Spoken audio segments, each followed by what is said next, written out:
கர்த்தருக்கு பிரியமானவர்களே, சங்கீத புஸ்தகம் 34ஆம் அதிகாரம் 10வது வசனத்திலே சொல்லப்பட்டிருக்கிறது, சிங்கக்குட்டிகள் தாழ்ச்சி அடைந்து பட்டினி கிடக்கும், கர்த்தரை தேடுகிறவர்களுக்கோ ஒரு நன்மையும் குறைவுபடாது என்று.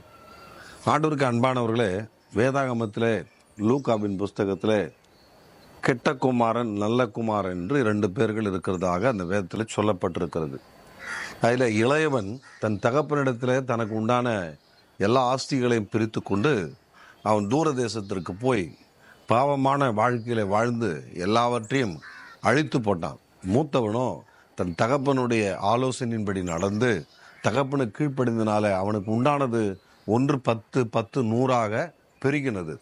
ஆனால் இளைய மகன் எல்லாவற்றையும் அழித்து போட்டு அவன் பன்றிகள் தின்னுகிற தவிற்றுக்கு ஆசைப்பட்டு அது கிடைக்காமல் போனது. அவன் அதற்கு பிறகு கர்த்தரை தேடினான். நான் இப்பொழுது பாவம் செய்தேன், நான் என் தகப்பன் வீட்டுக்கு போகிறேன், என் தகப்பன்கிட்ட போயிட்டு நான் செய்தது பாவம்னு சொல்லி என் தகப்பனிடத்துல நான் கேட்டு என்னை மன்னிங்க, என்னை ஒரு வேலைக்காரனை வச்சுக்கன்னு சொல்லி நான் கேட்க போகிறேன்னு சொன்னான். அப்பொழுது தகப்பன் அவனை மன்னித்து அவனை ஐஸ்வர்யவனாக அவனுக்கு எல்லா வஸ்திரங்கத்தையும் பொன்னையும் உடுத்தி அவனை உயர்த்தி வைத்தான். அதே போல் கர்த்தரை தேடுவன்னா ஒரு நன்மையும் குறைவுபடாது. ஆண்டவருக்கு அன்பு சகோதர சகோதரிகளே, கர்த்தரை தேடுங்க. கர்த்தர் அந்த கெட்ட குமாரனை நல்ல குமாரனாக மாற்றினது போல உங்களுடைய எல்லாவற்றையும் கர்த்தர் மாற்றுவார். கர்த்தர் நாமத்துக்கே மகிமை. ஆமென்.